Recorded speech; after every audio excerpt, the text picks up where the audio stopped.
Oh, have I got a tough wax removal for you today, guys? This was not an easy one. It started off looking really, really straightforward, and we can see we've got some dry skin on the outside part of the ear canal.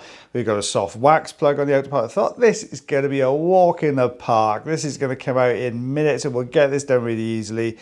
See, hubris. I shouldn't do it, because what we had here was a super deep and solid wax plug. So the patient was complaining a lot of hearing issues before they come along for this appointment today, and you can see why. We've got this soft, almost clay type consistency wax, and we thought, okay, yeah, it's a plug. I can see the whole plug is starting to move. Thought this is gonna be so simple to do, until I got to this point. And I noticed that this plug, although it would look like it was moving, it was just the front end of the plug that was moving. The back end of the plug was still absolutely solid as a rock. This was not coming away. And because it's this sticky clay type consistency, it is clinging to the canal wall. It does not want to come away from this canal wall particularly easy. Oh, sorry guys, my name is Rhys Barber. If this is the first time you're ever watching a video, and we do the wax removals here at Audiology Associates. I'm not only with my colleague, the lovely Mr. Taylor Green, but clinic as it is at the moment, we didn't get together this week. We were really hoping we get a session together. We haven't, but we've got a few sessions next week and the week after. So fingers crossed, you'll have lots and lots of videos of myself and the lovely Mr. Taylor Green. Now, what I've done here, I've absolutely plastered this in olive oil. And the reason I've done that is because I want to try and get this plug coming out as one piece if I can. But this is just so deep. And really stuck.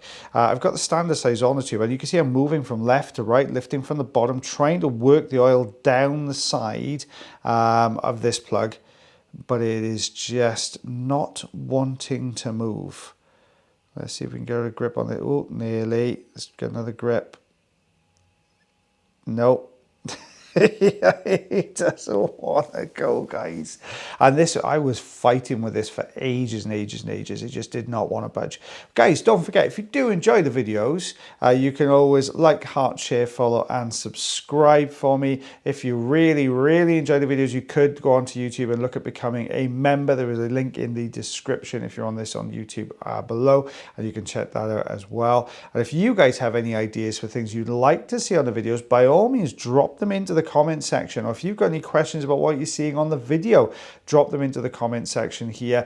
The lovely Lucy is giving me a hand now. She's actually one of our administration staff here at Audiology Associates, so she's giving me a hand answering some of these questions as well, just because there are so many comments and questions that come through. I can't keep up with them all myself, so Lucy's come on board to give us a bit of a hand as well, and she's going to be answering some of your questions, so feel free to say hi to Lucy in the comment section below as well.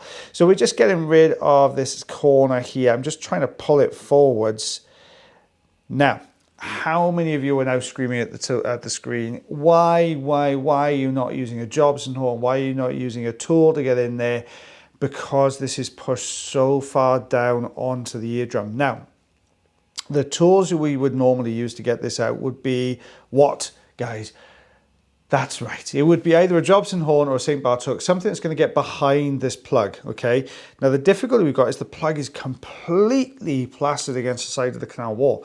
If I try to push a Jobson horn in there at the moment, it's just going to push that top section back, which is why I'm trying to stick with suction at the moment. Just there's no gap to get behind. Besides that, we don't know how deep this plug goes. Are we right up against the eardrum right now? Yes, you can get a rough idea where you are within the ear canals by the sort of anatomy of the canal, and that gives you the sort of general topography, if you like, of the canal itself. But it's not always accurate. We can get canals that are sometimes shorter. Don't forget, the average size for an ear canal is about 2.7 centimeters, roughly about an inch thereabouts, but that is the average. You get some that are a lot shorter, you get some that are much longer. So yeah, we just can't tell, which is why it's always safer if you can with these deeper plugs to try and use the suction as much as you can. Yes, if you want to just kind of break the surface down with a Jobson horn, that might work, just getting in there and just kind of just scraping along the surface, but without pushing it back too far. But we've worked hard to get it this far forwards. So we want to keep that momentum up. We want to keep it coming forwards as well. Let's see. It's starting to kind of loosen. You can see their edges there are loosening up. The central portions come away. I think what's been happening here, my personal opinion is that the patient was using some cotton buds to try and shift this along. Unfortunately, with the cotton buds in there, it doesn't always work. Obviously, it's going to push a lot of that further back in. Cotton buds, I find, are effective use of, for cleaning around the outside of the ear.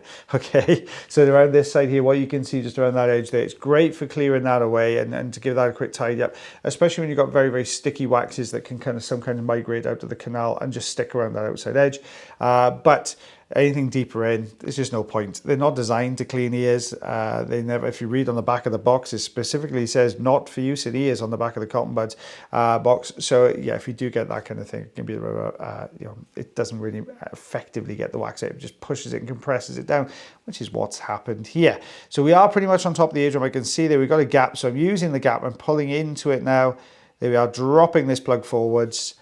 There we go, it's starting to come. Now, in an ideal world, what we would have here is this would come away nice and cleanly, and then what we'd see behind it is a lovely clean eardrum, lovely clean ear canal wall.